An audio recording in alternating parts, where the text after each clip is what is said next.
Hello and welcome to the Projector Diaries. Today we're going to talk about conditioning, which is a word that is used in the human design world quite a bit. And it is also something that can be used in psychology as well.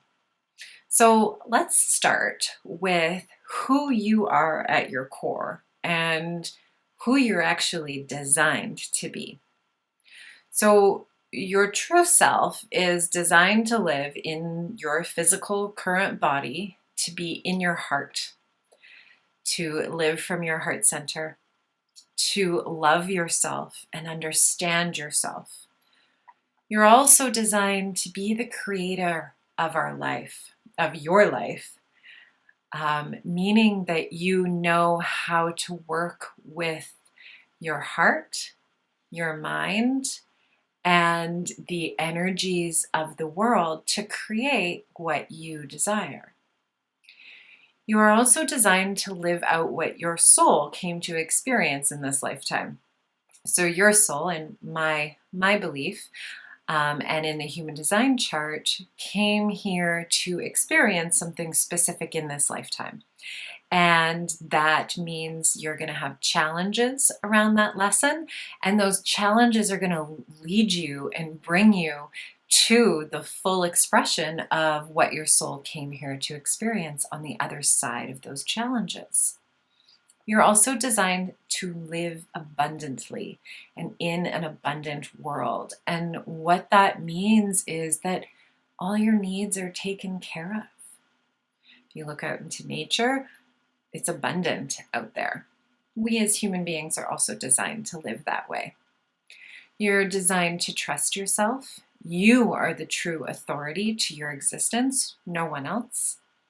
You're designed to live a life doing things that light you up, to be joyful and to feel on purpose. Doesn't mean things won't feel challenging sometimes, but generally you're designed to feel on purpose and in joy and in gratitude. Your true design is to be empowered.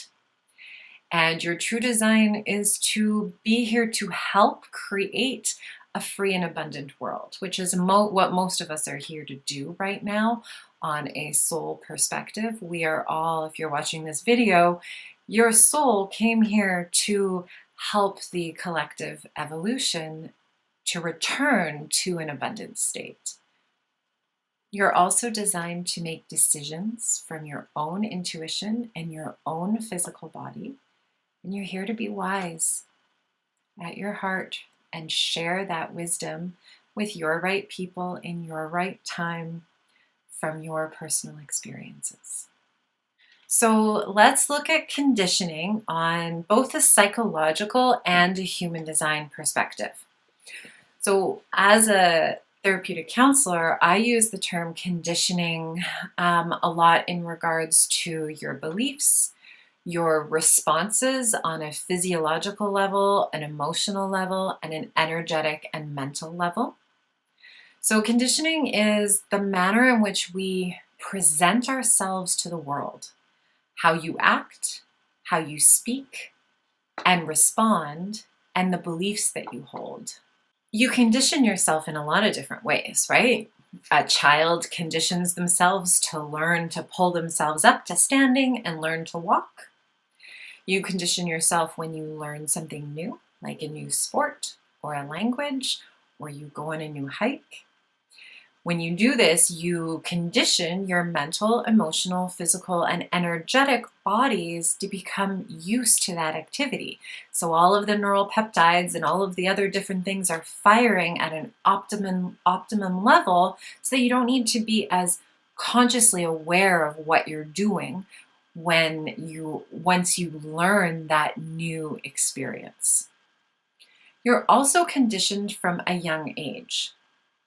So you've been born into a family that has a specific set of beliefs, rules, perspectives, and responses that are then conditioned into you from when you're a little child.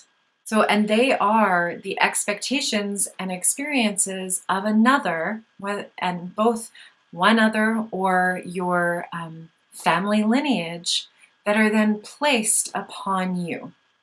And you adapt those just because that is what is modeled towards you. And some of this conditioning has a positive response and aspect to yourself. And some conditioning can be rooted in fear or the need and desire to protect. Or they can have a root of expectation that if it worked for one person, then why wouldn't it work for another? So conditioning in itself is neither good nor bad, right? We condition ourselves to um, choose to wake up early so we can have a morning practice. We condition ourselves to go for walks. We condition ourselves to swim. We condition ourselves to read. We condition ourselves into a lot of new behaviors, beliefs, and emotions. But we also condition ourselves into things that may not be in alignment with ourselves. And so when we look at conditioning, it has the power to influence you and draw you away from or cover up the expression of you and who your soul came here to be and experience, and what your soul came here to experience in this lifetime. Conditioning occurs through your family, right? The imprinting on your parents, your ancestral lineage. It occurs through other systems you're a part of, like your school, your country, your government. Conditioning also occurs through the experiences you've had in your life and then the beliefs that you created based on those experiences. And it occurs through your energy and your energy centers in the human design chart, as well as based on your past lives from your Akashic records. So often what happens with conditioning is that it has us living on autopilot, where we're kind of unconscious to what we're doing. And it has us living out someone else's and often many other people's expectations and wishes. So conditioning is not anyone's fault, and there's no one to blame for this. Everyone on our planet is conditioned. It's just a function of the world that we currently live in. Your parents, and their parents, they were all conditioned. Conditioning becomes problematic for you when you abandon yourself and your true nature. And so what this can result in is feelings in the nervous system of disconnection, which result in limiting beliefs, which then in turn cause us to create masks and protective identities because we feel like who we are is not good enough inside. And often this is closely related to some kind of traumatic experience. When I say some kind of traumatic experience, I define this as anything that causes you to abandon an authentic part of you, of yourself, in order to maintain connection with someone else. So conditioning is fascinating to me because we see the mechanism of conditioning occur everywhere. We're conditioned through television, films, social media, the news. We're conditioned through the school system, whether it's at a primary level, a secondary level, or a university level. We're conditioned. We're conditioned through books and through the stories of history. We're conditioned through coaches and therapists and advertising. And again, it's neither good nor bad. It's just bringing that awareness to, does this lead me closer to me, to my heart, to my authentic self, or does this lead me further away? So whenever we learn something new, We have to condition ourselves to embody it. So how do you know if you're conditioning yourself towards your authentic self or away from your authentic self? If you're conditioning yourself away from you, if you're conditioned away from your authenticity, life is going to have some consistent and regular pain points that start to become unbearable. It's like you may notice that you feel like you're experiencing consistent anxiety or depression or burnout, or just general unhappiness. You can't seem to make things work. That's a potential sign of conditioning. And this becomes a painful experience because at some point we realize that the influence of others and these systems that have impacted you in your life aren't working for you. And we want to know what's working for you so you can become the creator of your life. As my partner Oliver says, he says, I was going to church and eating meat long before I knew what it all was or had a choice, right? He was conditioned into those experiences. And then what we do is we try to change them. And this becomes challenging because it's wired into your nervous system and your brain and your beliefs and your energy bodies. So I'm sure I'm going to ask you this question, and I'm sure it's a yes, but have you ever made a decision based on someone else's beliefs? And then it wasn't until afterward you realized that it wasn't what you wanted. And like, how did you get yourself into that situation? That's conditioning. The word should, and when we should ourselves, that's a really good example of conditioning. So if you can tap into looking at your life like a creative project or a puzzle, it's a really great opportunity to get curious about yourself, other people, and life. Because most people are living in their conditioned self. And some just look better at doing it than others. And the truth is, the world is designed by a specific type of people. And so the people that fit into that specific type may seem like they're going about it better. So this is where psychology takes conditioning right up to this point.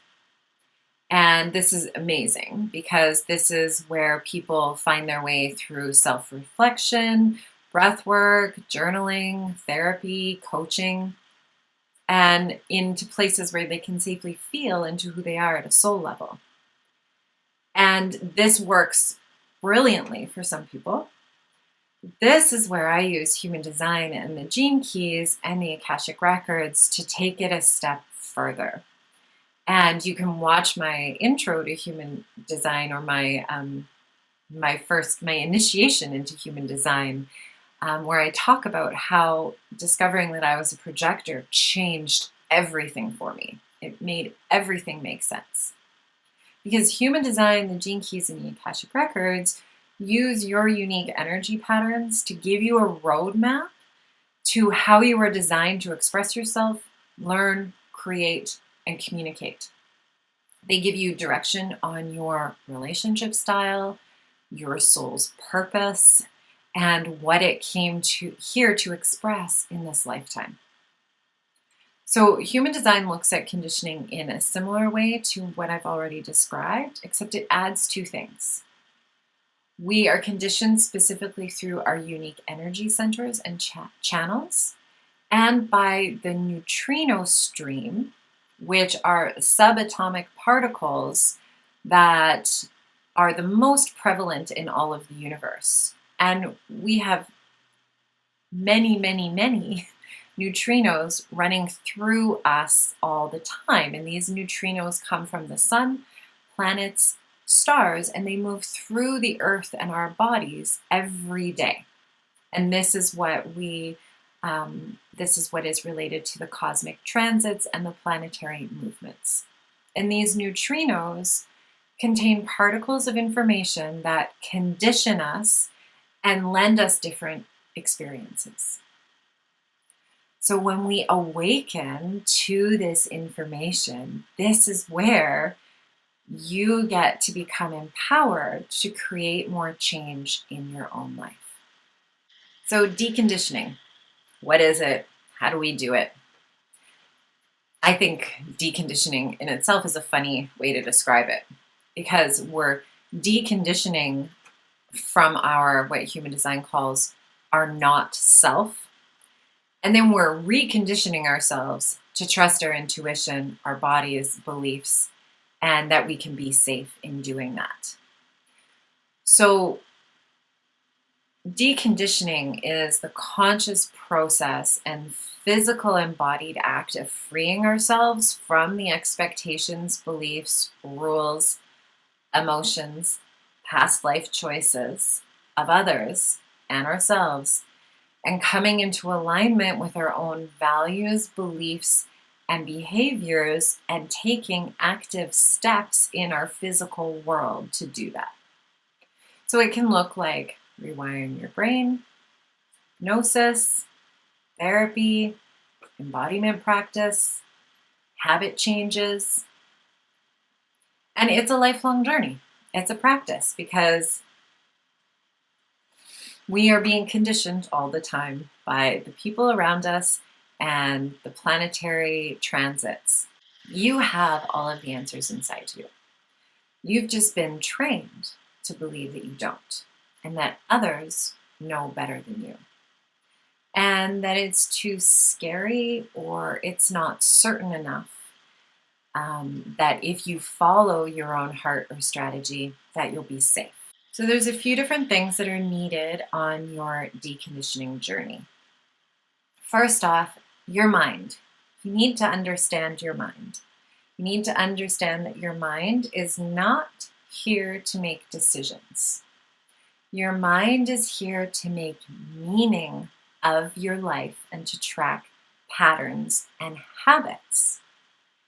And so we use the mind, excuse me, to track and understand the world. And you use the mind to collect data. Your neural pathways fire unconsciously from all sorts of different activities, thoughts, and beliefs that you have learned over the years. And so the mind is also plastic, meaning it can rewire itself and reprogram itself through bringing what is in the unconscious up to the conscious. So in order to do this, we need to create some type of tracking system. And often the mind is really good at this, just by using questions and allowing it to start gathering information. So you can use questioning like, what does my mind tell me I can and cannot have? What stories does my mind tell me about my health, my vitality, my relationships, my money, the world, my past? And when you understand the stories that your mind tells, this is where you start to begin to know which stories and beliefs you want to rewrite and which dialogue you want to recreate and retell yourself. So the second thing that's very useful in the deconditioning process is your nervous system or your physical body. So it's super important to first acknowledge that your body communicates to you through emotions and sensations. The body doesn't talk to you through words. It uses emotions and sensations to communicate to you. It's also really important to note that anxiety is not just anxiety. Depression is not just depression. Exhaustion is not just exhaustion. These are all symptoms of something else that's happening in your life at a deeper level, and this is your body calling you to pay attention to something that you are believing or doing. So anytime you make any changes or begin deconditioning, it's going to feel uncomfortable to your body. And it's important to learn how to support it so it knows that it is safe. The body only cares about two things. Am I safe or not? And if it starts to feel unsafe, it will communicate that to you through sensations or emotions. And it's up to you to then communicate back to it that it's actually safe. It's just feeling uncomfortable because you're doing something different. So in order to do that, you need to befriend your nervous system. You need to know how to talk to your nervous system and how the nervous system can understand you, because it's been conditioned over the years by how you act and the beliefs that you hold. And it's interpreted what is safe for you and what is not safe based on your past perception and experiences. So understanding your human design chart and the unique expression of your soul and energies, while including the connection to your nervous system, will really support your deconditioning journey. The next thing that's very useful is your human design chart, because your human design chart is going to tell you how you're designed to be. It's not about the work you're here to do. It's about how you're designed to create in this world. And it isn't necessary. I have helped clients for years decondition without their chart. And it offers a tremendous amount of insight and potential and is a shortcut to discovering what is important and in alignment with your values.